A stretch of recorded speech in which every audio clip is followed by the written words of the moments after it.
The film opens on a camcorder video from 2008. Little June Allen, Ava Zaria Lee, is playing with her father, James, Tim Griffin, during a family trip. June's mom Grace, Nia Long, walks in as James is suffering from a nosebleed, though he says he is fine. The video cuts off before the end as Grace is viewing and editing it. A brief montage shows that James apparently died from a brain tumor, with many people offering June and Grace their sympathies. They move from Texas to Van Nuys. In the present day, June, now played by Storm Reed, has a bit of a rocky relationship with Grace. She considers her mother to be nagging and always on her case. Grace has also been in a relationship with a man named Kevin Lin, Ken Leung. And they are set to go on a trip together to Colombia. Kevin tries to talk to June since he will be updating her on their trip, and Grace sends June an "I love you" text, but she just gives it a thumbs up react. She also continues to mourn James. Once Grace and Kevin are gone, June makes plans with her best friend, Veena, Megan Suri, to party throughout her time alone. Kevin sends pictures of himself and Grace, but June mostly spends her free time partying, with occasional checkups from Grace's lawyer friend Heather, Amy Landecker.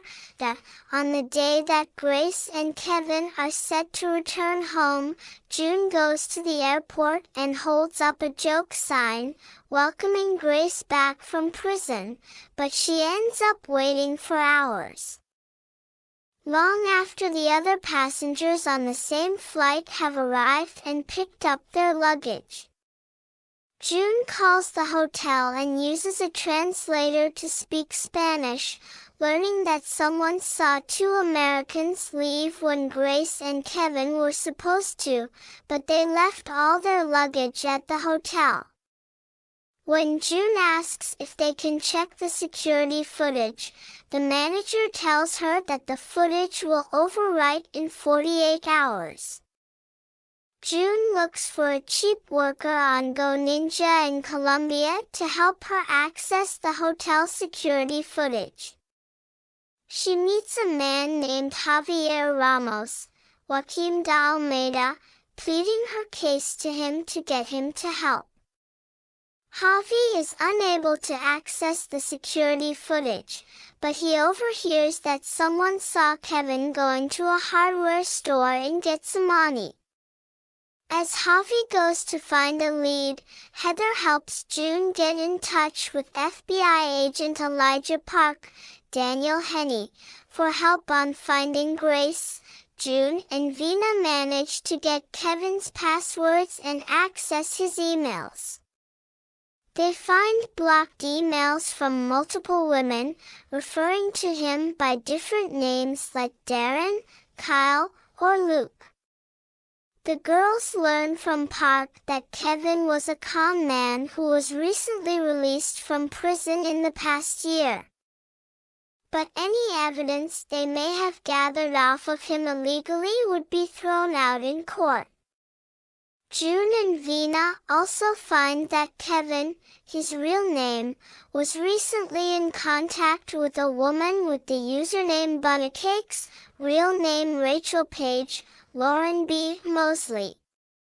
June does some more investigating and hears from Rachel's coworkers that she hasn't been seen in 2 weeks. Javi calls June back and says he went to multiple hardware stores and found the one where Kevin had visited, but all he bought was a lock. After more research, June learns that Kevin went to a Lover's Locks bridge. June continues to look into Kevin's other accounts and finds that his most recent location before Colombia was an isolated house. June calls the number from the link and speaks to a man named Jimmy, who says that Kevin had visited him because he came to him seeking salvation and redemption for his past crimes. When June goes through Kevin's dating apps, he finds out that this is how he and Grace met.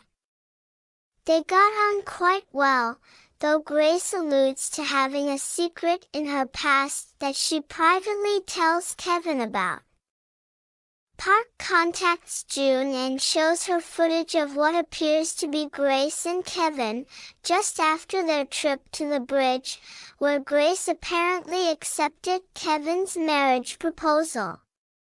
Some men in masks get out of a van and pull Grace and Kevin into their van. Park promises to investigate, but the news of Grace's disappearance becomes nationwide news. The town's citizens gather and search for Grace, as it is believed that she never left Los Angeles. This is further compounded by the revelation that the woman in the pictures that Kevin was sending were not of Grace, but of Rachel, just obscured enough to make June think it was Grace. This leads to Rachel getting arrested but being released on bail to be a cooperating witness. But it now confirms that Grace's kidnapping was staged. Park tells the press that Grace is not a suspect, but nothing is being ruled out.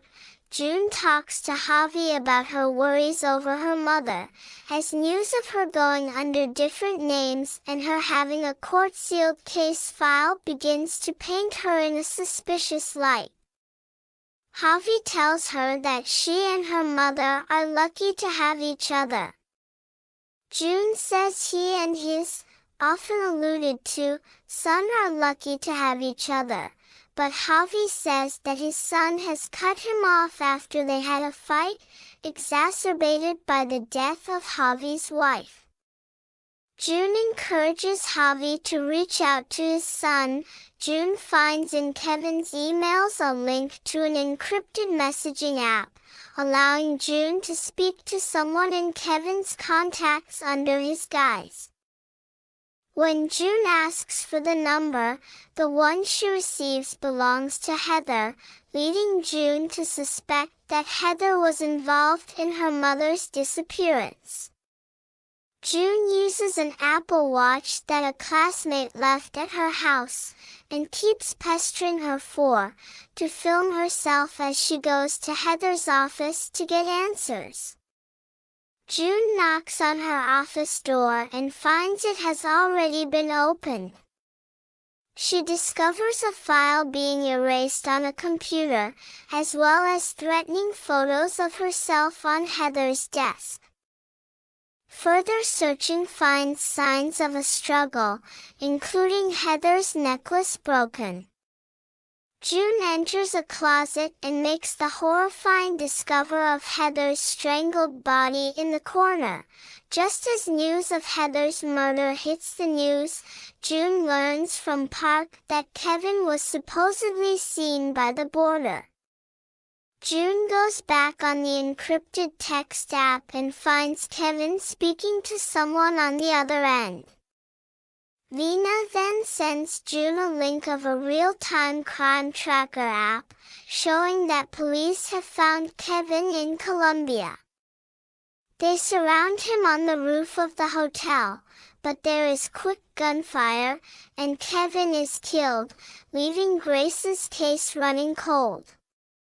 When June talks to Javi again, she snaps at him and says it's his own fault that his son refuses to talk to him now after he gave her some advice she didn't want to hear. Now filled with despair, June begins to clear her voicemail since Grace had always asked that of her. She listens to some of the messages and hears how Grace called her Junebug, which inspires June to use that nickname in Grace's password to access her emails. She looks into a blocked account and finds an anonymous threatening message to her, saying they have found Grace. She also finds a link to security cameras that are all hidden in a familiar-looking house, which happens to be her very same childhood home. June then gets a phone call from Jimmy, the guy from Kevin's church. Jimmy sounds frantic and ends up appearing in front of the Ring doorbell camera to reveal that he is actually James, June's father, very much alive. A shocked June lets James in to explain himself. He tells her that Grace's real name is Sarah and that she has lied to June about his death, making up lies about him to get him imprisoned. Just as June begins to suspect that something is wrong, James forcefully grabs June and pulls her into the trunk of his car. A flashback shows the rest of the home video from the beginning. The bloody nose James got wasn't from a tumor, but from his drug use. The truth is, he was an abusive drug abuser, and Grace turned him into the police to keep herself and June safe. Recorded calls feature James threatening Grace and demanding to see June. Grace had changed her name and moved away to prevent James from finding her, but he ended up being the limo driver that took Grace and switched her with Rachel, working with Kevin to make her disappear, but Kevin never knew his true intentions. Heather was also the one who helped Grace form a new identity to get her away from James, and they became very close friends. James brings June to the old family house, tying her up in her old upstairs bedroom. Grace is being kept in a shed, trying to find her own way to escape. James enters with a gun and throws her June's sweater, cluing her into her presence. Grace fights James and briefly takes him out long enough for her to run and lock him in the shed. Grace runs up to June's room and reunites with her, freeing her and seeing how apologetic June is toward her. Unfortunately, James gets loose and starts to get closer. June contacts Javi through WhatsApp on the Apple Watch, first apologizing to him for how she spoke to him and then asking for his help. He goes on June's Instagram to see a Father's Day pic she posted, which shows the family's old address to give to the police, but June loses her connection with Javi. James enters the room and threatens June and Grace, even shooting June in the side. When he attempts to tie June up again, Grace stabs James in the neck with a shard of glass.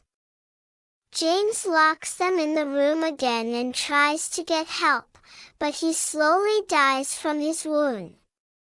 June apologizes to a wounded Grace over how she treated her and then remembers how Grace always used Siri for everything.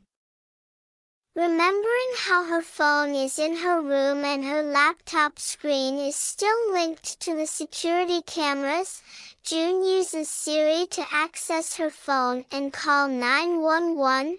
June and Grace are rescued and given medical attention. Their case is fictionalized in the Netflix crime drama Unfiction, which also covered the last movie's case on David Kim and his daughter Margot, which June thinks is lame. It also turns out that June and Grace have kept in touch with Javi, and he has successfully reunited with his son. June has a FaceTime call with Grace, ending with her finally telling her mom, through text, that she loves her.